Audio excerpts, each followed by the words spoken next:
Hello friends, તો આજે આપણે બનાવીશું મસાલા રોટલો. તો તેને બનાવવા માટે સૌપ્રથમ એક કાથરોડમાં થોડુંક મીઠું અને પાણી નાખી તેને મિક્સ કરી ત્યાર પછી તેમાં બાજરાનો લોટ નાખી અને તેમાં મેથીની ભાજી, કોથમીરના પાન, લીલું લસણ અને તેના પાન ઉમેરી તેને મિક્સ કરી ત્યાર પછી તેમાં 1 ચમચી જેટલું ઘી ઉમેરી અને એકદમ સરસ રીતે મસળી અને ત્યાર પછી આપણે તેનો રોટલો ઘડી લેશું.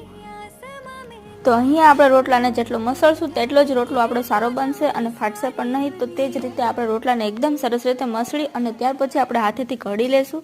તો એકદમ સરસ રીતે મસળી અને ઘડાઈ જાય ત્યાર પછી આપણે તાવડીમાં તેને શેકી લેવાનો છે.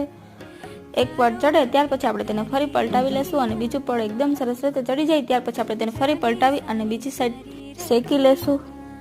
તો હવે બંને સાઈડથી ચોળવી અને એકદમ સરસ રીતે આપણો રોટલો બની અને તૈયાર થઈ ગયો છે. તો હવે આપણે તેની ઉપર માખણ અને લસણની ચટણી એડ કરી અને એકદમ સરસ રીતે ચોપડી દેશું. તો તૈયાર છે મસાલા રોટલો. આવી જ નવી રેસીપીના વિડીયો જોવા માટે મારી ચેનલને લાઇક, શેર